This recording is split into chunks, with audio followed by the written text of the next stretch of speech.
So we're starting a new section of Scripture. We're going to be in the book of Samuel. So this quarter we're beginning our study of the United Kingdom.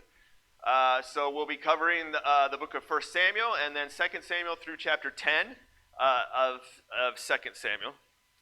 So this evening, our plan is to do an overview, to summarize and kind of preview the quarter that we're going to talk about, and then we'll begin in 1 Samuel chapter 1 on Sunday.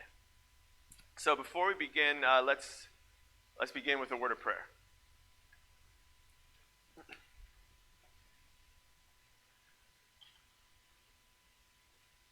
Our Almighty God and our great Father in heaven, we are so grateful to you for watching over us and taking care of us through the past year and bringing us in safety and health and to another year. And we are so grateful that we can rely on you, that we can trust you, that you know what is best and that you do what is best for us at all times, no matter what we're going through. And we are so thankful that we can trust you as we go into a new year, and we ask for your guidance. We ask that you will continue to watch over us and care for us, that you will guide us as we strive to serve you better. We ask, Lord, especially that you'll be with us in our class, in our study of the Kings, that we will learn from those of old, from those who trust you, from those who serve you, from those who do not, so that we might be better servants, that we might be encouraging each other to be better servants and teaching those around us. In Christ's name we pray. Amen. All right, so quickly about the schedule that was handed out.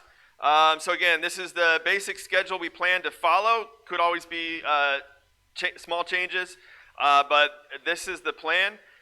So you'll see there's for each day we have the scriptures listed there. For those who have the book, I've listed the pages in the Waldron book that covers it. If you don't have the book, that's fine. That's really mainly for the teachers, but I know some of you have it as well. So you'll see there that we're covering the book of 1 Samuel, and we're covering 2 Samuel through chapter 10 this quarter.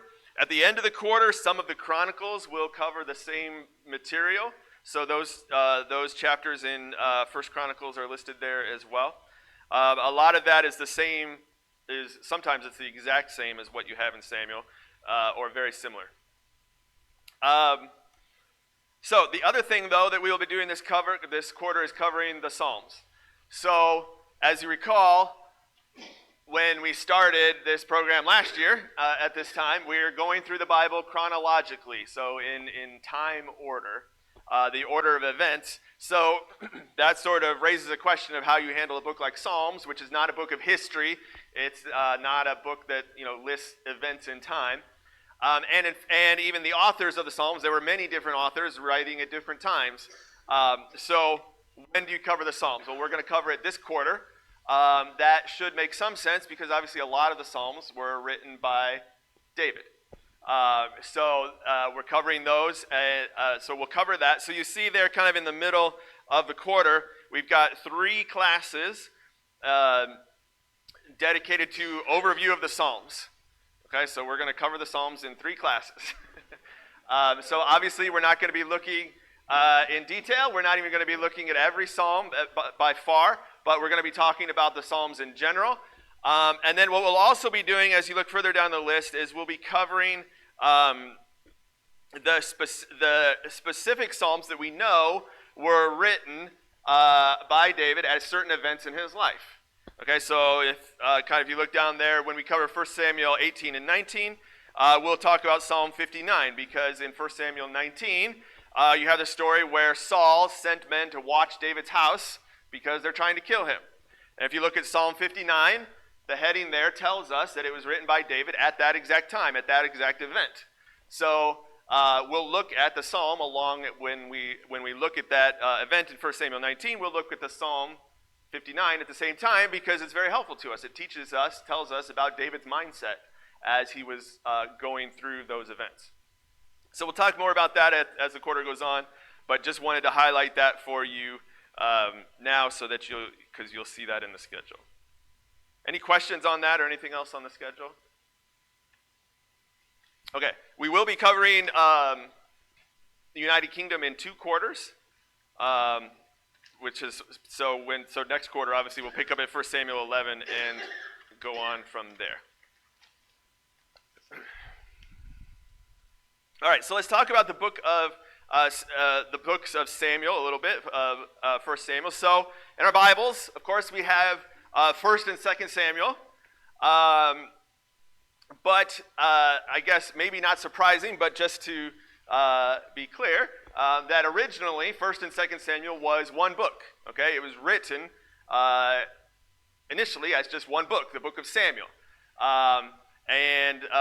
The reason it got split into 1 and 2 Samuel is because it was too long to fit on a scroll. So they picked a break point and put 1 Samuel on one scroll, and then they put 2 Samuel on a next scroll. But it's really one story, one coordinated, one continuous story. So it's helpful, I think, to think of it that way, that there's really not a break point. It's just continuing the same story of the book of Samuel. All right, so this may not be a completely fair question, but I just want to get your ideas as we go into this book, that what do you think the book of Samuel is about? What themes, what topics is the book of Samuel about? I didn't assign you to read the whole thing, but I think that's always a good idea, before we begin a study, to read the whole book and get that big picture, and then we come back and study the details. But whether you've done that or not, what do you notice about the book? What are themes, topics of the book? Okay. Well, I noticed that in Judges, it says, in those days there was no king in Israel, and everybody did what was right and so nice.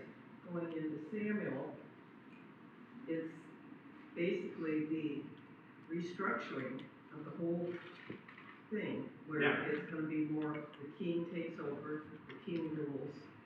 Okay, yeah, so we're going to have a king, okay? So, as opposed to the Judges and how things were organized before that, we're going to have a king. So we're beginning the United Kingdom. So really, that's what it's all about. The chapter is about, or the book is about. Yeah. Well, we talked about this, but it's the people's rejection of God as being their king instead of having a spiritual king. They want a physical king. Okay. All right. So having a king, having a physical king as opposed to the spiritual king. So we'll talk more about that this morning or this evening. I'm used to teaching on Sunday mornings. You can tell. Yes. It's kind of a continuation of them rejecting the way God wanted things to be done, and Him teaching them through more than just these next two books, probably the next four, what His way versus their way is. They're going to learn some lessons on why He's wise and why they're not. Okay. But He allows them to learn these lessons through giving them what they want. Okay. Yeah, so it's again continuing the theme from Judges, but and Joshua, I guess the story of all God's people, are you doing things God's way or doing things your own way? Okay, we're going to see people who do it their own way or try to do it their own way, and people who do it God's way. Okay, good. Who are the major characters of the book? Samuel, Saul, and David. Yep. And Solomon. Yeah. Okay. Yeah. So Samuel, Saul, and David are the three main characters in this first half, and as you go into next quarter, we'll get into, of course, Solomon. All right. So those are, I would say, the three main characters of the book. You also have Eli at the beginning of the book. Also, Jonathan plays a pretty big part. So maybe those two as secondary, and then others as kind of minor characters as well. Okay, so let's talk about. Oh, this is just a chart. I should have had this up earlier. This is just a chart listing all of the Psalms of David that go with separate events. This is from the ESV, which, by the way, I think is a very good resource, the ESV Study Bible. If you have that, I think it's a very good resource. It has a lot of charts and things like this, which are, of course, written by man, and so fallible. So it should always be checked, but a lot of helpful material there. So this is just a chart listing all of the Psalms that go with specific events in David's life. We'll look at all of these as we go through. All right, so this is just an outline of the book. So going all the way through 2 Samuel, so you'll see the rise of Samuel and the fall of Eli in the first 7 chapters, and then you have the fall of Samuel coinciding with the rise of Saul, chapters 8 through 15. And then you have the fall of Saul with the rise of David, 16 through 31. Going into in the second Samuel, you have King David. The first 10 chapters are really all about his successes and things going very well in the first part of his kingdom. That's through chapter 10. That's where we'll stop this quarter. And then next quarter, you'll pick up and talk about chapters 11 through 20, which are really about the failures of David. And things go downhill, at least for him, personally, in the latter part of his kingship. So some have talked about the style, the literary style of the book of Samuel as a literary epic. So what do we mean by that? So it's literary, it's telling stories. Of course, it's telling stories that genuinely happen, that truly happen. But it's telling, these are epic stories. These are stories of characters who truly lived, and like an epic that we might think of, a classic epic story, you have the rise and fall of characters. So this chart just kind of illustrates that, but it's really what we just talked about in the previous slide about the outline. But you see in chapters 1 through 7, we're introduced to Eli, who immediately kind of has a down, or very quickly has a downfall, while at the same time Samuel rises to prominence. And then Samuel then kind of falls from prominence because the people ask for a king in chapter 8. Excuse me. People ask for a king in chapter 8. So Samuel declines in prominence while Saul rises in prominence. But then Saul begins to fall, but it's sort of a long, drawn-out decline of Saul coinciding with the rise of David when we get to the end of the book where David is in power as king. All right, so kind of just one, maybe a picture, a way to think about the book.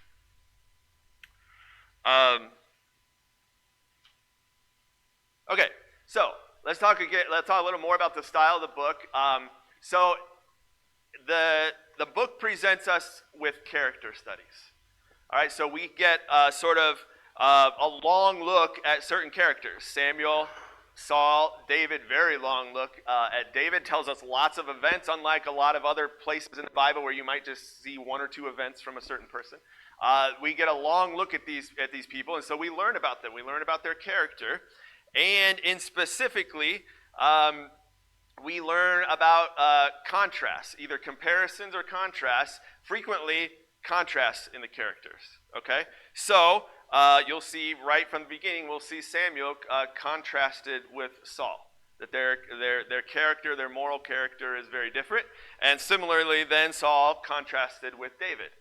But there's others as well. Saul is going to be contrasted with his own son, Jonathan. Whereas Jonathan then and David compare very favorably. So look for that as you go through. Look for the contrasts in the characters. And so in doing that, as we get these extended look at these characters, we learn about ourselves, right? Who do we want to associate with? Who do we want to be like or not be like as we look at the characters? And then another thing that we'll see as we go through is that there's a lot of connections to past events in the Bible, other things we've already seen, details that we might have seen in going all the way back to Genesis or to Joshua or Judges especially. There'll be a lot of things that will connect us back to that, and that is important because it helps us understand what the text is trying to tell us. When we connect it back to something we've already studied and already talked about, it helps us understand what we're learning in the text here. So these details are things like names, what people's names mean. We already talked about that a lot in Ruth, that it was important what people's names mean. Same kind of thing is going to happen throughout Samuel. Similarly with places. When you see a certain place, it's very helpful as you go through the text, you see a certain place to think about, where have I seen this place? What's happened here before? So when you see where someone is from, for instance, where Saul is from, that's extremely important to understand Saul when you go back and realize where he comes from, the town he comes from. Same with David. And so the places are very important because they connect to other Bible events that help us understand what the writer, what the author is trying to tell us about what's going on. Numbers. Numbers are very important. We'll talk about an example of that later this evening. But a lot of times the numbers mean something. It's not just a specific number of things, but it's going to illustrate something for us. Word plays. So what do I mean by that? So when you see a word repeated, that usually is something that's important. When you see words will sometimes have kind of double meanings that will teach us something. So when we look at these details, we're not trying to look at these details just to kind of demonstrate how smart we are, but those details are important in the way the story is written because those details help us understand what the book is trying to tell us. Okay, so pay attention to those things. When you see names mean. When you see places, numbers, repeated words, and things like that, those have meaning. All right, we'll talk about that. So, for example, in 1 Samuel chapter 1, and Tom will go through this on Sunday, so, but just for your own study, as you go through 1 Samuel chapter 1, you can think about connections to Genesis. There's a whole bunch of connections to Genesis. Gene just pointed out one before class. So there's a bunch. As you go through there, you'll see things that will remind you of events in Genesis. Okay, that helps you understand the story, and that helps you understand what's going on when you go through that.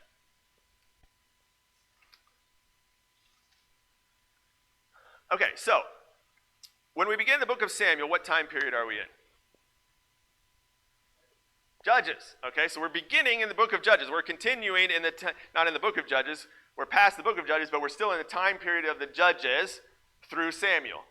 All right? And then after that, we'll begin in the United Kingdom. So let's just take a minute and go back. I don't have a slide for this, so we'll have to remember, but let's do our 17 time periods from the beginning.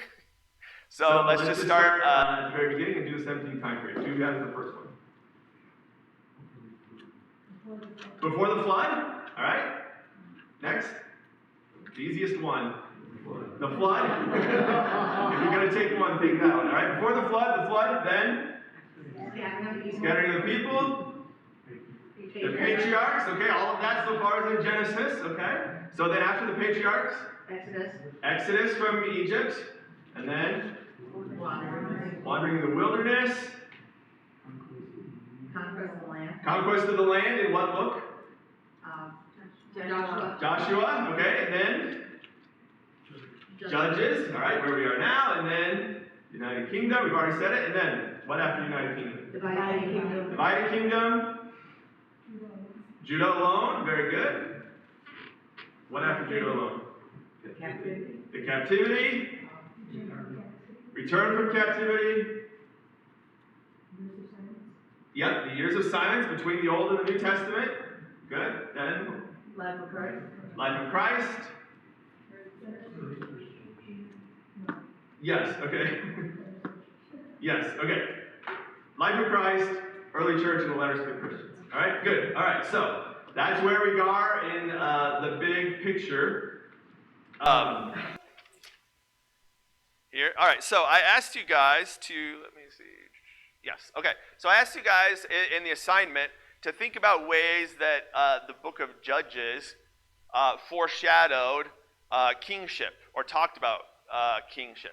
So what are some things that you noticed or that you saw from the book of Judges that foreshadowed the people asking for a king?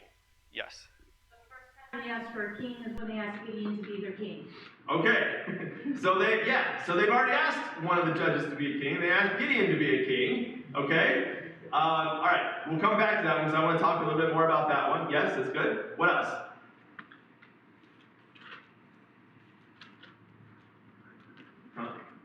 Keeps repeating in the days when there was no king. Okay, right. All right, so we have, in several places it repeats, including the last verse of the book of Judges, in Judges 21, 25, that there was no king in Israel. All right, but it says that in other places, chapter 18 and verse 1, for instance, yes? And it harkens back also to Deuteronomy when God tells them what they were going to do and how far down they were going to go.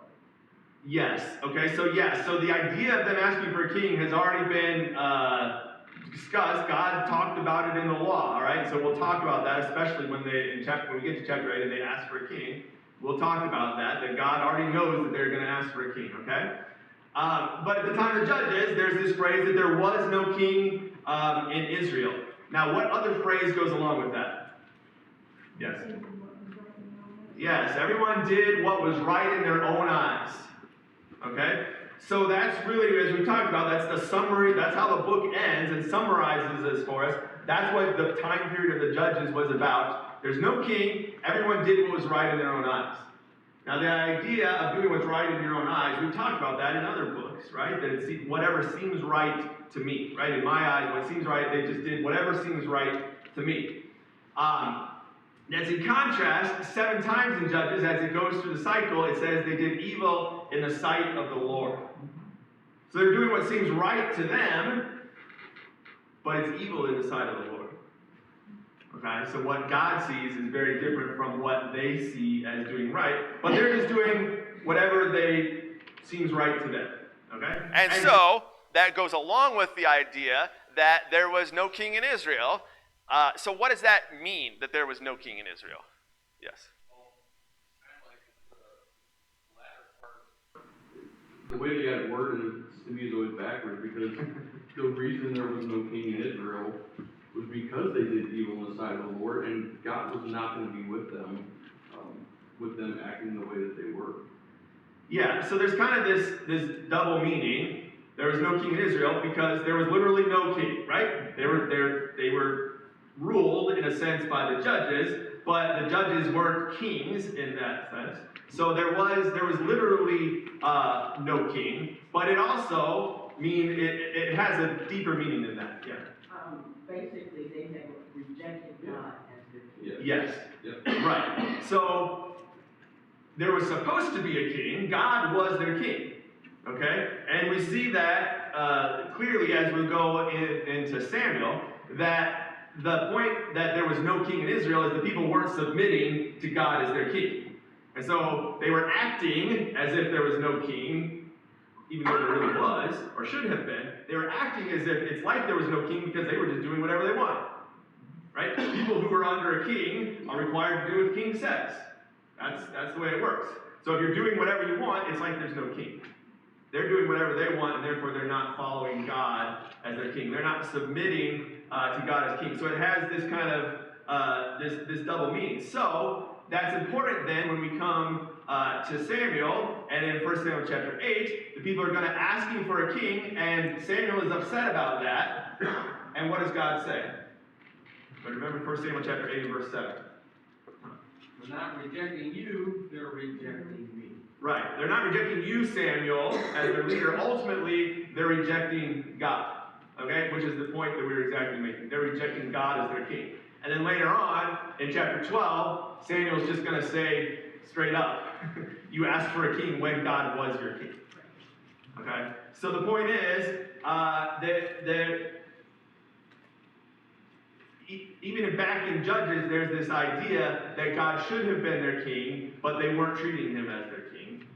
And also there in chapter 8, let me just ask, does God allow it? Despite the fact he says they rejected me, but does he allow? Yes, he allows. Yeah, he allows the king, which is exactly what Deuteronomy said he would do in Deuteronomy, but it's going to come with a series of very solemn warnings about what it's going to be like under this king, and we'll talk about it. Okay, but so God says to Samuel, obey the voice of the people In giving them a king. Now, does that phrase make sense? Is that how it works? The king obeys the voice of the people? No, it's backwards. That's not how it's supposed to work. Right? The people obey the voice of the king. But they haven't been. That's the whole point. There was no king because they've been acting like there was no king. Okay? So throughout Judges, it's setting this up for us that is going to play out in Samuel, and then all these warnings that God is going to give them are going to play out through the rest of the book. All right? Cindy? The comparison, I don't know if this is meaningful or not. the people wanted a king, even though God was the king. Well, in the New Testament, Jesus says you cannot serve God and mammon both. Mm-hmm. So, to me, that's like comparative. Yeah, absolutely. Because, yes, so Israel is a physical kingdom that is illustrating God's spiritual kingdom for us. Right? So if we place something, if we are serving something other than God, then we're doing the same thing they did. Right? Come. And now, significant to me, he gave him a Benjamite king, Yes. which was not a Jew. Yes. All right. So again, places are important. So we'll talk about that when we get there. Good. All right. Before I go there, anything else? Other foreshadowings from the book of Judges that you guys saw that just foreshadow kingship in general? You mentioned Gideon. Any others? All right. Let me show you one. I'm not sure how well you can see that. That's not a great picture, so I took this picture. This is a picture of, you can kind of see there's a small white display case, and in the display case, these are what Bible calls household gods. So they're small, they're not big, they're household gods. The little one on the right is Baal. Okay, so that's a household god of Baal. And the one on the left, the bigger one that's sitting down, is El. So these are Canaanite gods. Of course, we know we're familiar with Baal. The Bible talks about Baal all the time. This is up at the, used to be called the Oriental Museum in Chicago. Now it's called the Isaac Museum, ISAC Museum in Chicago. So you can go and see these. This is a picture I took at this museum up in Chicago. So these were recovered from Israel. That's a little bit of a closer picture. Okay, so again, the little one is Baal, who we're familiar with because the Bible talks about Baal all the time. In Canaanite mythology, in the pagan mythology, El, the larger one sitting down, probably sitting down because he's older, is the father of Baal. Doesn't talk a whole lot about El as much. Baal, of course, is the famous one. But the reason that I'm pointing this out is that El is said to have 70 sons in their mythology, okay? So in their pagan mythology, El has 70 sons, one of whom is Baal. And Baal is obviously the most famous, but he has 70 sons. All right, so why do I point that out? You remember way back at the beginning of Judges, there's kind of a weird story when in chapter 1, when it's pointing out, when it's talking about the people taking the land and so on, and Judah is taking their land. And in chapter 1, as Judah defeats a king called Adoni-Bezek, and he makes this weird statement in chapter 1, verse 7. Someone read Judges chapter 1 and verse 7.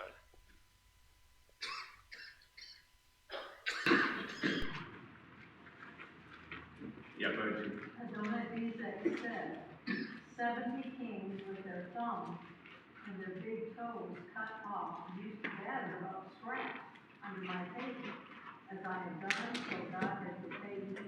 So they brought into Jerusalem and Okay, so they defeat this king, and he talks about having that, and they cut off his thumbs, and he says that he had 70 kings that he had cut off their thumbs, and they were under his table.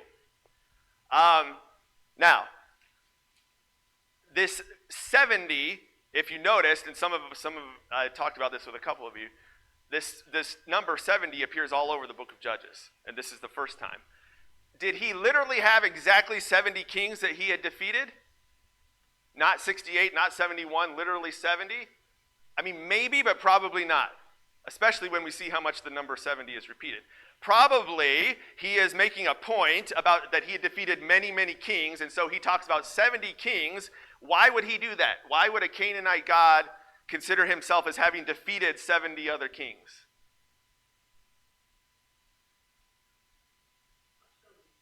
Showing his power, so much so that he's comparing himself to El, who had 70 sons, right?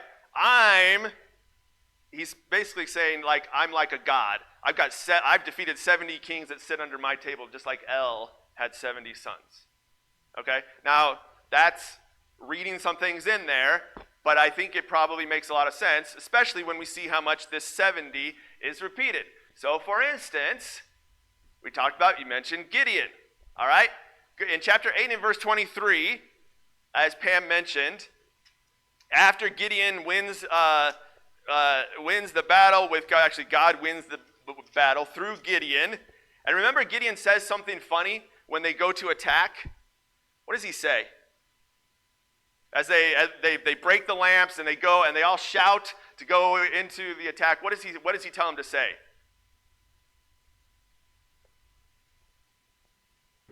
Anybody remember? The sword of the Lord and of Gideon. Well, that's kind of weird, right? Can you imagine Moses ever saying that? The sword of the Lord and of Moses equating himself, or Joshua equating himself with the Lord? Well, he wins the battle, and the people come, and they say that they want him to rule over them. They don't use the word king, but they want him to come and rule over them. And what does he say in verse 23, chapter 8 and verse 23? Pam?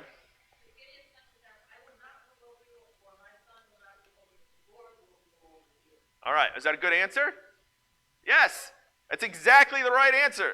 No, I'm not going to rule over you, and my sons aren't going to rule over you, because that's what kings do, right? Kings, when their time is over, one of their sons becomes king, and in the meantime, they're probably making all their sons princes, okay? I'm not going to rule over you. Why? Because you have someone who rules over you. That's what we've just been talking about. Exact right answer. But said the right thing, but then what happened? Yeah, he asked them all to bring them all this jewelry that he makes into an ephod, sets up in his hometown, and they worship it. Sounds like something a king would do to demonstrate his great victory. And then what else does the text tell us? Tom? Gideon had 70 sons who were his direct descendants from he had many wives. He had 70 sons. Well, that's kind of weird. He didn't have 68. He didn't have 75. He had exactly 70. Maybe, but probably not. 70 sons from many wives. Well, what kind of people tend to take many wives? Kings. Okay? And he had exactly 70 sons. Kind of sounds like Adonai Bezek, doesn't it? Kind of sounds like El, the pagan god. And one of those sons he named Abimelech, which means what? My father is king. So he said, I won't rule over you, and my sons won't rule over you, but he named his son, my father is king. Isn't that weird? And then you have the ephod. So you see what I'm saying? He said the exactly right thing, but then he started acting an awful lot like a king. Maybe without the title. But that's not the end of it. Jair, in chapter 10 and verse 4, had 30 sons who rode on 30 donkeys and had 30 cities. Isn't it weird that all these guys have exactly round numbers? He had exactly 30 sons. Well, riding on donkeys is known to be kingly behavior. And ruling over cities, having all your sons ruling over cities is a lot like princely behavior under a king. It doesn't call him a king. But then Ibzan had 30 sons, and he got 30 daughters from outside. Isn't that kind of what kings do? They arrange marriages with all their sons and their daughters. And he had, again, 30 alliances. Exactly, that's what kings do. Abdon had 40 sons and 30 grandsons, totaling up to 70, who rode on 70 donkeys. You get the trend?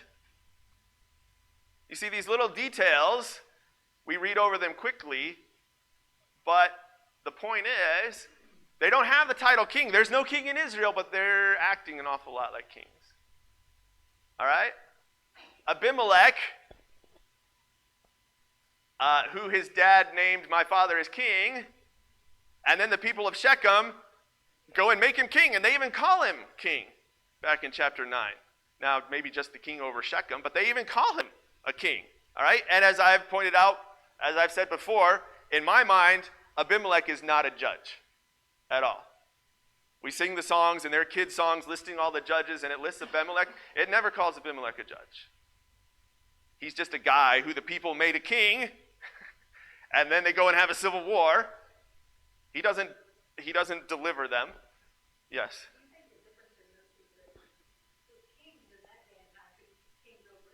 Yeah. Kings were very small. Yes. And what Israel was asking for later is, pull us all together and give us one big king over Yes. everything. Yes. All these little kings kept popping up, but they didn't rule everything. Right, exactly. And as we talked about when we went through Judges, these guys are very regional, right? None of these are even judges, even to the extent they're judges. They're not judges over all Israel. It's very regional, right? Okay. And then Jephthah is just remember when they the people, his brothers or his family, I guess, came and they had kicked him out, and then they wanted him back. They said they wanted him to come back to be our head and fight our enemies. Fight the Ammonites. And the reason I pointed that out is, what does that sound like? Does that sound like anything that happens in Samuel? Remember, when the people ask for a king, they give two reasons. What are those two reasons? Yep. One of them is to go out, one of them is to be like the nations around them, and the other is to go ahead of us and fight our battles. Same thing they said to Jephthah. Now, they didn't call him a king, but they wanted him to be, and remember, he says, well, if I'm going to go fight your battles, then I'm going to be your head, your ruler. Okay? So the point I'm making is similar to what Gene said. This desire when they come and ask for a king, that doesn't just come out of nowhere. This has been building throughout the judges. And they've been acting like they wanted a king, and a bunch of the judges acted like they were kings, even if they didn't have the title. Okay? But yes, when we come to chapter 8, now as a nation, they're coming and we want a king over everything. Okay? But this activity, this idea has been there all along. Or at least, I guess, since Judges. Does that make sense? Comments about that? Questions? Does that make sense? Does it sound like I'm just making it up? I hope not. I think, to me, that's the kind of thing that's a very clear pattern. Yeah, Kevin.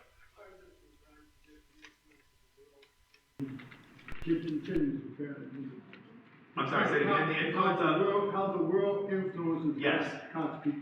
Right. What even happens today? Which is going to go back to their second thing.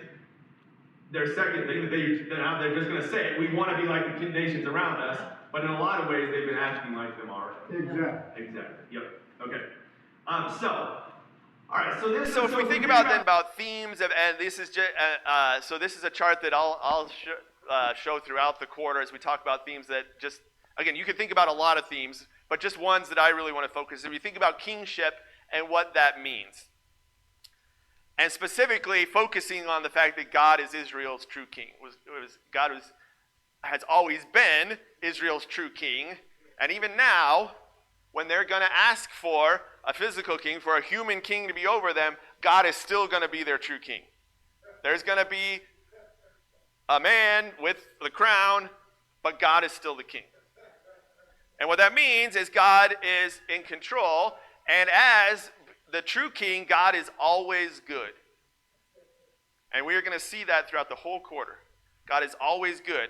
And what that means is that he blesses and protects his people. So when God is the true king, if you're on God's side, you win. Because he blesses and protects his people, always. We're going to see that right off the bat in chapter 1 with Hannah. Hannah is going to immediately present a stark contrast to what we're normally see in the time period of the Judges, and God is going to bless her. Okay? He's going to see that with David throughout. David's life is not easy. His early life is extremely hard for a very long time, and yet, even during that, you'll see God constantly blessing him, constantly protecting him, to the point that by the time we get to the end, that he's extremely blessed. But it's not just that God blesses and protects his people, he also opposes his enemies. And we'll see that throughout. Those enemies are not always from without. We would think about his enemies, the Philistines and so on, but sometimes those enemies are within. Because Saul is going to be actively opposing God. And so God is going to be opposing him. All right, we'll talk about this. I'm going through it quickly now, but we'll talk about all these things as we go along. Because of Saul's character, he's going to be actively opposing God. And so we have to ask ourselves, whose side do we want to be on? All right? So the people then reflect the image of their king. And so we think about God's leaders. How are God's leaders reflecting the image of God as the true king? Samuel will reflect God's image very well. Samuel was constantly focusing on listening to God's voice, on turning the people back to God. But then in contrast, Saul will be the opposite. Saul is focused on fear and concern for himself. And then David will, again, be the opposite. David focused on courage, on concern for constantly being concerned about other people, humility. And then the citizens, the people, then tend to follow that leader. If that leader is following the true king, then the people tend to do that as well. That tends to be the reaction, but sometimes people are able to shine through and reflect the image of the true king, even when the leaders are not. So, for instance, Hannah. Even though the leaders of the time are not reflecting the image of God, she does. Okay? Jonathan, even though his father does not reflect the image, Jonathan reflects the image of God, the image of the true king. All right? So then we'll talk throughout. There's a theme of discipline, of how people respond to discipline. All right? When people disobey God, disobey the true king, there is discipline, and how they react to that, how they respond to that, is extremely important. And then all of that is coming down to the big picture, and meaning the big picture of the Bible, that David's earthly reign is going to be pointing to God restoring the true kingship. God has always been the true king of his people. They will ask for and receive an earthly king, but David, the importance of David is that he is going to point to God restoring the true kingship, meaning pointing to who? Jesus. Okay, and we'll just see that over and over again, how David points to Jesus. All right? All right. And then just in the last couple minutes here, just some other kind of, I would say, maybe sub-themes, maybe more minor themes. We'll see throughout, frequently in a bunch of places, the presence of the Ark of the Covenant will become very important. What does the Ark of the Covenant represent? Yeah, the presence of God, all right? It's in the tabernacle. It's in the most holy place. That's where it normally stays. But it's going to do a lot of traveling, but it still represents the presence of God. And so where the ark is very important, and representing the presence of God. Voices. We'll see throughout the book who is listening to God versus who is listening to someone else. Immediately off the top, can you think of someone who listened to the voice of God? Okay, David. Samuel, all right, when God calls him, that's a very important point about listening to God. All right, and specifically then inquiring of God, going to who is asking for God to speak to them, who is asking for God, not advice, but who is asking for God to tell them what to do. So going out and actively seeking God's voice to listen to him. Blessings and curses. There's going to be a lot of, and again, this is not really new. We've seen this before, but people are speaking blessings and curses, and they tend to come true. They tend to come true in a prophetic way. We'll see that more towards the end. Talk about that. And then seeing. Again, this is something we've seen. This goes back to Genesis.